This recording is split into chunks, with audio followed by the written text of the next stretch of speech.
5 days away from fundamentally transforming the United States of America.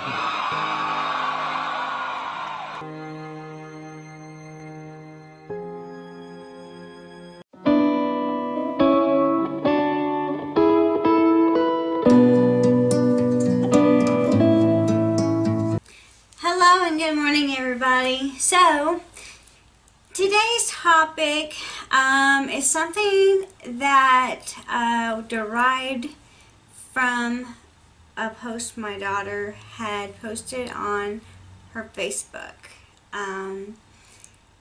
They were going back and forth about Trump and Obama, and from my gathering of it, my daughter is 24 and her friends are around her age, and of course that is the year of Obama. And so no matter what I did or what I said, I couldn't get these girls to understand how bad Obama was. And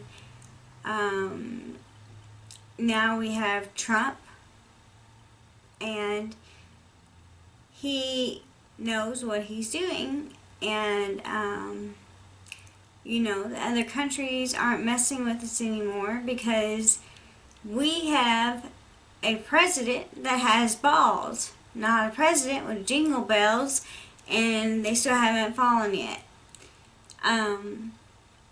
So the argument, well, the conversation started off over President Trump's speech that everyone has heard. It's the key line in the anti-abortion speech. And every American with common sense knows what he was forgetting, we knew what he was talking about. When my daughter put this up on her Facebook page, I just automatically assumed somebody had edited and did what they thought, because I hadn't heard anything else. I hadn't heard anything about it, and I'm not a big Facebook person. So I said, oh, they just edited that out. Well, then I went and read more, and he had flubbed up, and what he meant was tear the boy or girl from the mother's womb. But they all had to make a big deal out of it, and so, yeah. Right now, in a number of states, the laws allow a baby to be born from his or her mother's womb in the 9th month. It is wrong. It has to change. Now, many of us know he's not talking about cesareans as giving birth at 9 months. He's talking about the partial birth abortion, which is done 8 or 9 months. And this abortion is where the baby is born feet first. When the baby is out at the neck, right around in this area, they stick a needle and they suction out the baby's brain. I don't know exactly how they section it out. I do know they section it out. And the only reason why I know this is because I did a psychology paper on abortions, on all of them. And there are a lot of them that go wrong. The babies are born, and because of the way they were trying to abort the baby, caused lots of issues. So, that is what he messed up. He missed the key word torn or tear from their mother's womb. So then, I'm pretty sure Obama was president, wasn't he? And I said, yeah, illegally. And my daughter said, oh, we all trying to talk about this birth certificate again? I said, no. She said, well, where did you hear that from, Trump? Oh my gosh. You are absolutely right that John McCain has not talked about my Muslim faith, and you're absolutely right that that has not Christian come faith. My Christian faith.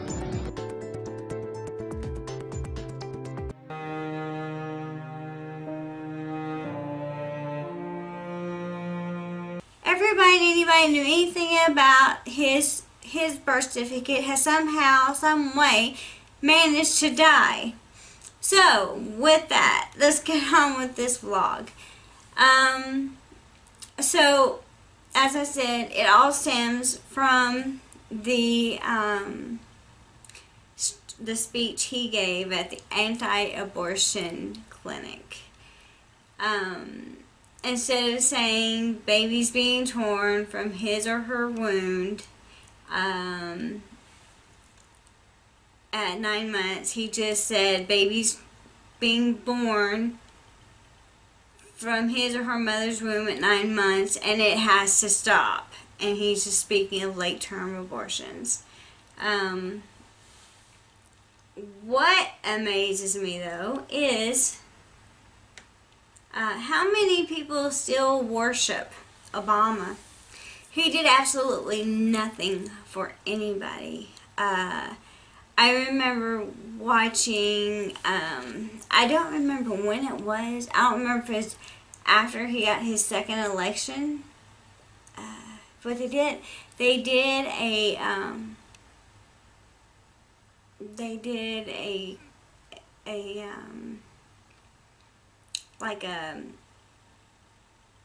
a discussion among Black Americans who had hoped that Obama would do a lot for them. And in that discussion, they were all so mad and embarrassed by who he is. So, anyway, like I said, he did absolutely nothing for our country. He raised our debt ceiling over $9 trillion. He opened our borders, allowing many illegals to come over, and they commit crimes, bring more drugs, terrorists, and diseases that we as Americans have been vaccinated for, yet it still caused our children to become sick while attending the same school as those children who had a disease. And what was it, a year or two before he got out of office, they were sending children to all kinds of different locations over here. And then that's when the outbreak of everybody starting to become sick, because we had all these children over here who were sick, who had TB and this, that, and the other. And we started having an outbreak of TB. We started in different things. Not to mention that Obama took lavish vacations.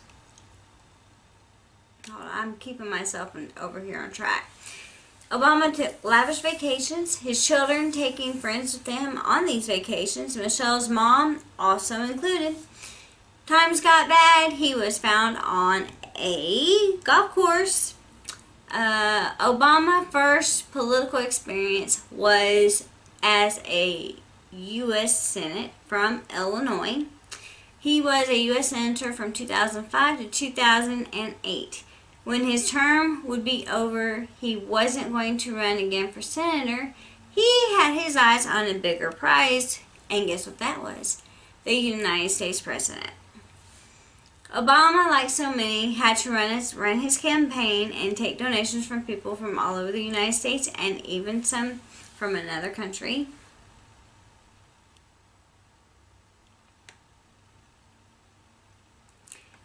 There were There was one person who always invested the most a person can donate, and that man was George Soros.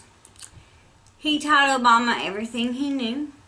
Obama, a Muslim who practices Islamic faith, a socialist, Democrat, terrorist, the man who thought he was a king in a country that had no kings, the man who thought he could be a dictator, but this is a country with no dictators. Obama was taught, groomed, all by George Soros, and ready to take on the U.S. He thought he could break all people down, and the U.S. would all live in fear that ISIS would come to the U.S. and slaughter all Americans. He thought firing, removing generals, majors from the armed forces, he could somehow make us even more weak. He turned our military into a skeleton crew. He had absolutely no respect for those serving who had served in any branch of service. Obamacare was a disaster. And people still don't understand this to this day. I can explain it to them, but it's just like it goes out one ear and out the other. People lost their insurance. People were paying high premiums with high deductibles. Obamacare is not a health insurance, people. It is a tax with an overabundance of tax. And that's how, if you don't have insurance at the end of the year, you get penalized for it because it's a tax. You have to pay the tax. With many, many more within that Obamacare. Obama was weak in many, many areas. He made a mockery of the United States. Many countries seen him as weak. He was an embarrassment. But at the same time, he was very dangerous. He was not an American. He was not born in the United States. He was born in Kenya. Everyone who had proof he was not an American or had a birth certificate somehow mysteriously died. In fact, 2 of them was in Chicago.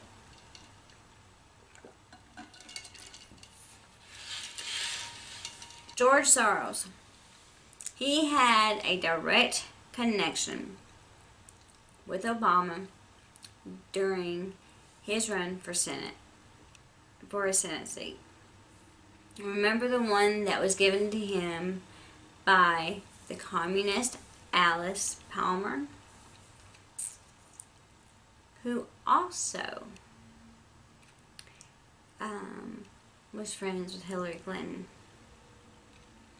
Well, this clearly shows what, for some strange and unforeseen reason, the lamestream media just does not report. Sorry. We forgot George Soros controls that too. A lot of mainstream media. I came across an article and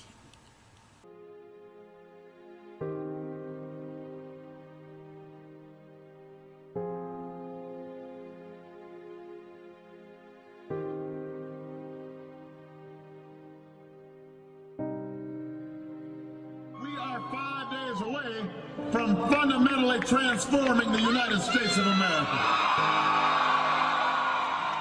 The Soros network of money and activists breaks down life-giving wisdom of marriage and the family with progressive education, alternative identities and sexualities, abortion, and soon euthanasia. And controls them that way too. Anyway, Obama met George Soros, a man who had close ties to the Nazis during World War II and has had an agenda aligned with Obama's. Or is it that Obama had an agenda aligned with Soros? I looked up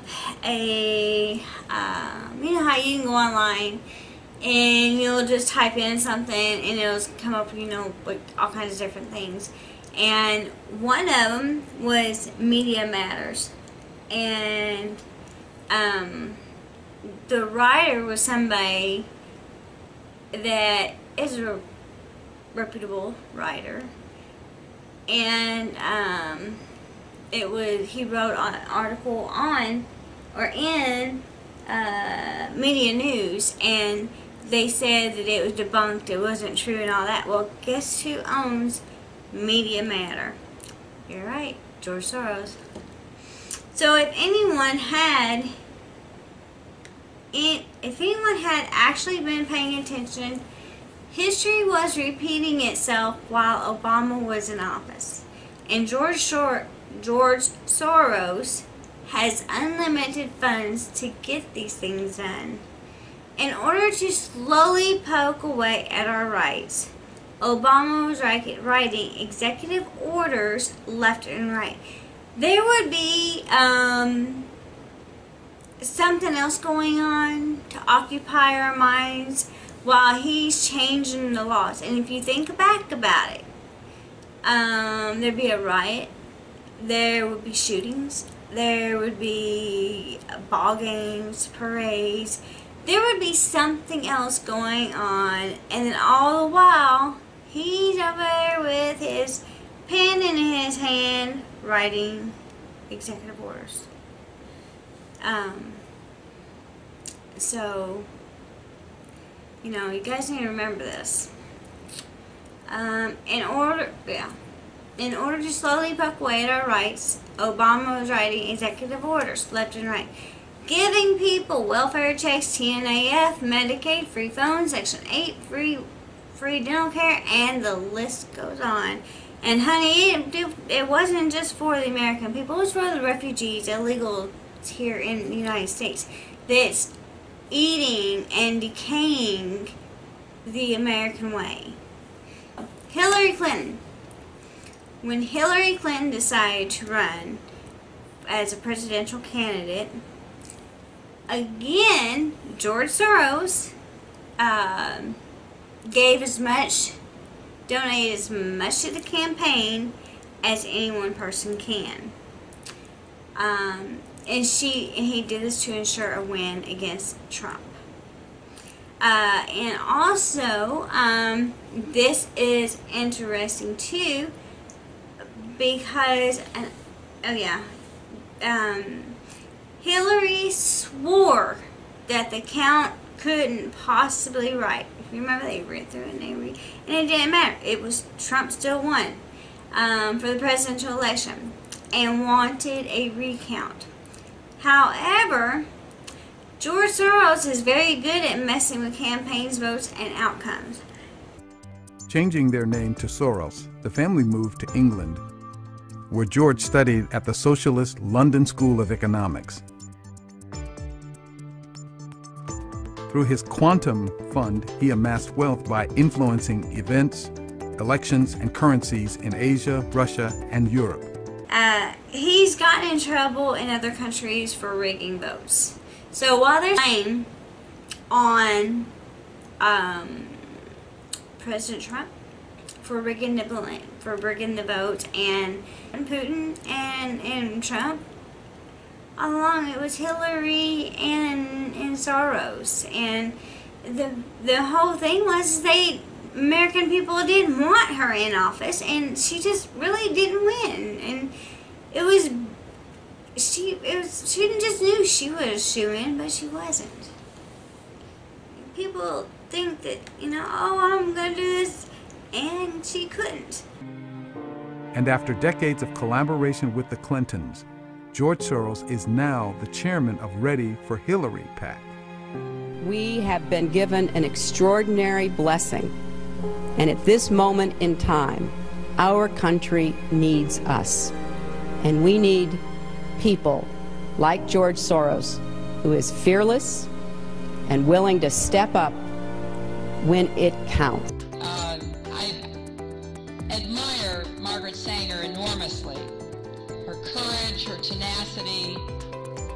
vision.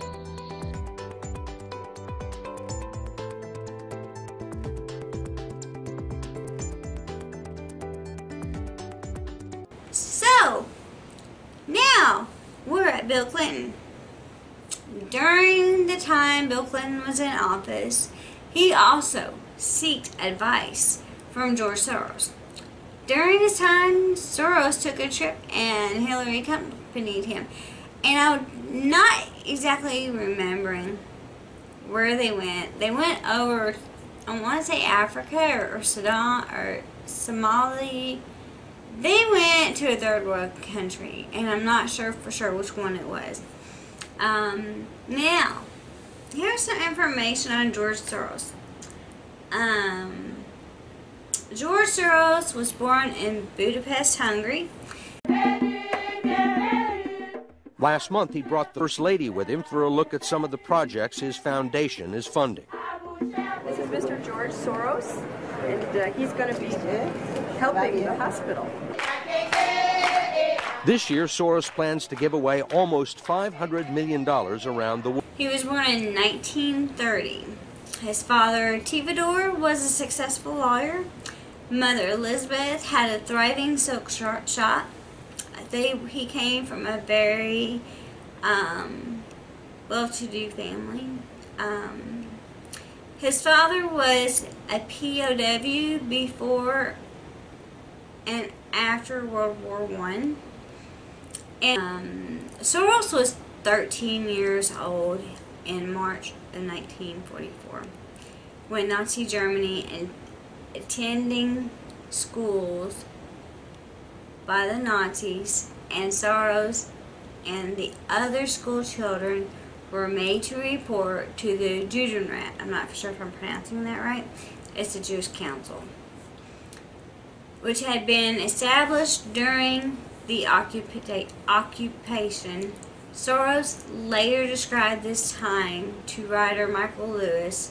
The Jewish Council asked the little kids to hand out deportation notices. I was told to go to the Jewish Council, and there I was given little small slips of paper. I took this piece of paper to my father. He instantly recognized it. This was a list of Hungarian Jewish lawyers.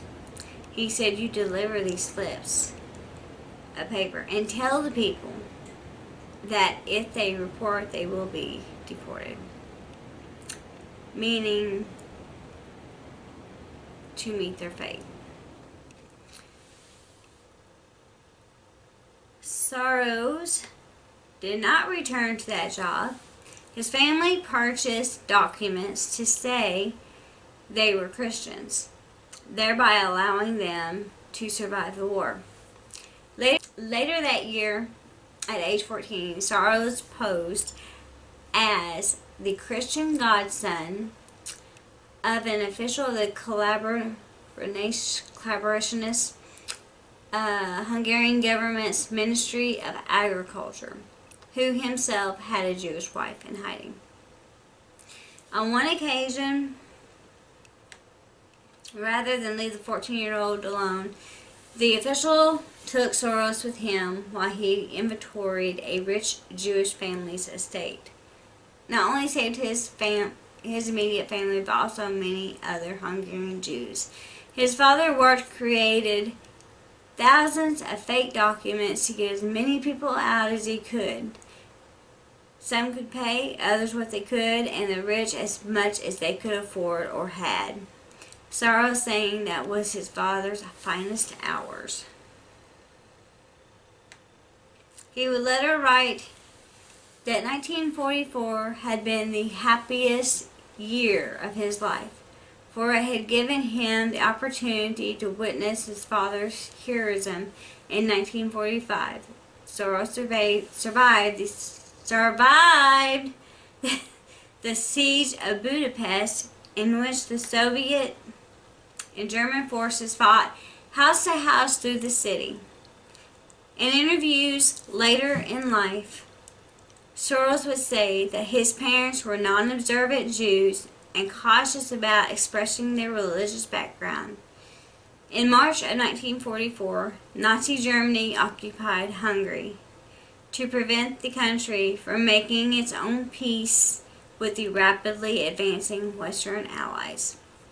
In 1930, Soros was born in Hungary.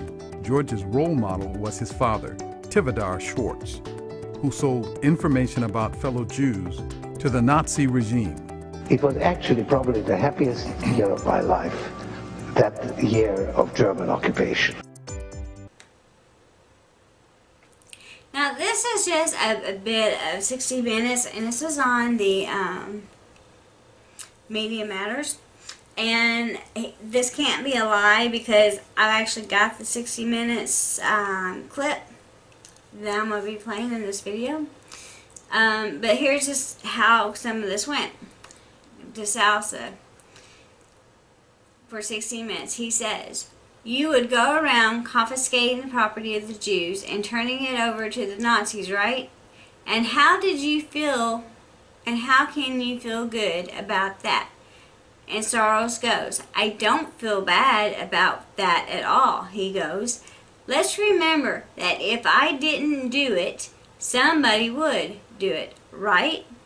Now this gets me thinking because I remember a very powerful scene that actually involves Joseph Mengele, the sort of killer in Auschwitz, the crazed doctor of Auschwitz. Mengele escaped after the war and went to Argentina, and one of his sons tracked him down and confronted his father and said, "Dad, how could you do the things you did in Auschwitz?" And his father said, "If I didn't do them, somebody else would have." In other words, here were these captive people, and I, as a scientist, simply saw the opportunity to make them into a research specimen. So don't blame me, because of the bad stuff would have gone on anyway. So here is an eerie parallel between what I would call Mengele defense and George Soros out of his own mouth. Not as a young man, I don't blame anybody for what they did at the age of 15, but as a mature George Soros, as a mature George Soros reflecting back upon his past, there's a lot of dark secrets there. A lot. Now, George Soros am I talking to now? The amoral George Soros or the moral George Soros? It's one person. It's one person who at one time engages in amoral activities and at the rest of the time tries to be moral. To understand the complexities and contradictions in his personality, you have to go back to the very beginning, to Budapest, where George Soros was born 68 years ago to parents who were wealthy, well-educated, and Jewish. These are pictures from 1944 of what happened to George Soros's friends and neighbors. You're a Hungarian Jew who escaped the Holocaust by posing as a Christian. Right. And you watched lots of people get shipped off to the death camps. Right. I was 14 years old. And I would say that that's when my character was made. In what way? That one should think ahead, one should understand and anticipate events, and one is threatened. It was a tremendous threat of evil. I mean, it was a very personal experience of evil. My understanding is that you went out with this protector of yours who swore that you were his adopted godson. Yes, yes. Went out, in fact, and helped in the confiscation of property from the Jews. That's right. Yes. I mean, that sounds like an experience that would send lots of people to the psychiatric couch for many, many years. Was it difficult? Not at all. Not at all. Maybe as a child you don't see the connection, but it created no problem at all. No feeling of guilt. No. For example, that I'm Jewish, and here I am watching these people go. I could just as easily be there. I should be there. None of that. Well, of course, I could be on the other side, or I could be the one from whom the thing is being taken away. But there was no sense that I shouldn't be there, because that was, well, actually, funny way, it's just like in markets, that if I weren't there, of course I wasn't doing it, but somebody else would be taking it away anyhow. In other words, whether I was there or not, I was only a spectator, the property was being taken away. So I had no role in taking away that property. So I had no sense of guilt. Are you religious? No. Do you believe in God? No. Moving on. We all know that the Muslim Brotherhood occupied the White House and have also been on the Obama administration. This is another part of Obama. Obama is a brother of the Muslim Brotherhood.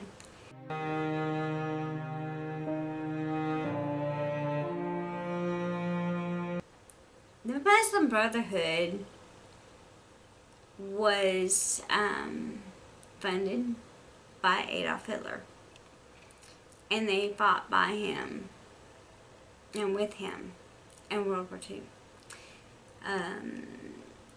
I found a site that I had never seen before until today, or early this morning.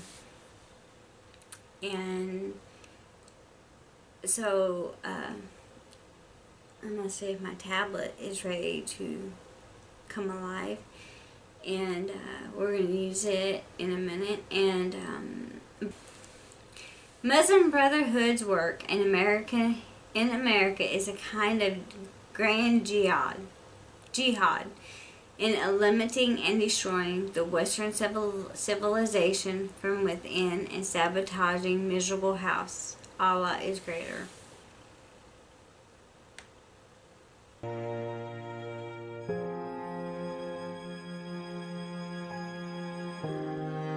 What's the end goal? Demoralizing and weakening the once strong.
From fundamentally transforming the United States of America. The Soros network of money and activists breaks down life-giving wisdom of marriage and the family with progressive education, alternative identities and sexualities, abortion, and soon euthanasia.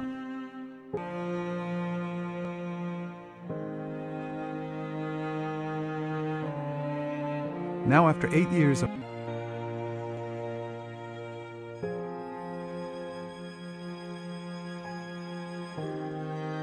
what's the end goal?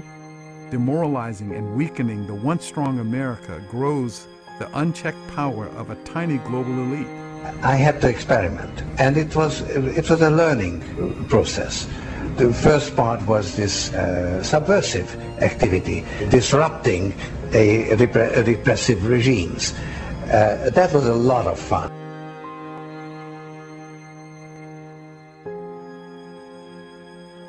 This is now our fight for the faith, for our nation, and for the human race against a godless, dehumanizing machine.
George Soros am I talking to now? The amoral George Soros or the moral George Soros?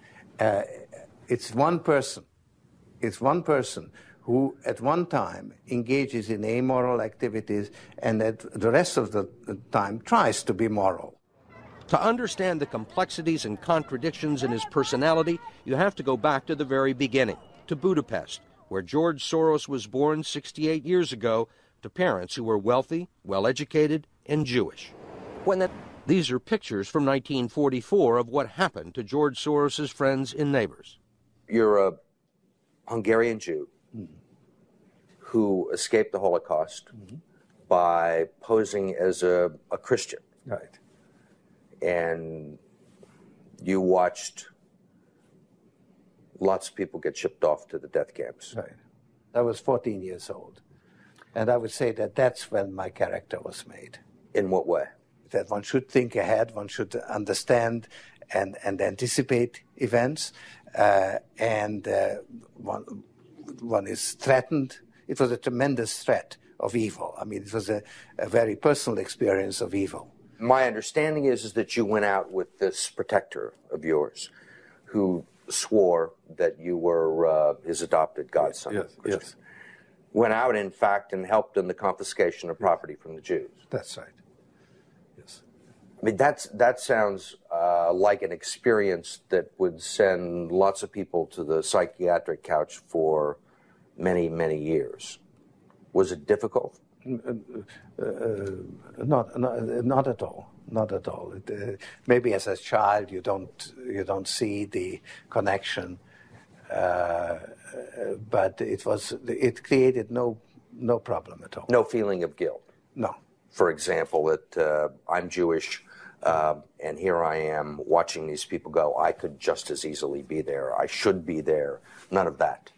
Well, of course, I could be on the other side, or I could be the one from whom the thing is being taken away. But there was no sense that I shouldn't be there, because that was,